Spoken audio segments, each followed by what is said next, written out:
আমি ইয়াতে বহি আছিলো আমি চাই ইয়াতে বহি আছিলো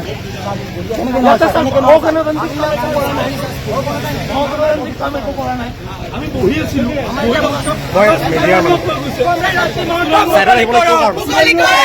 ৰাইজে প্ৰটেষ্ট কৰিছে আমি মিছ কৰিব লাগিব তেনেকে ব্যৱহাৰ নকৰিব ছাৰ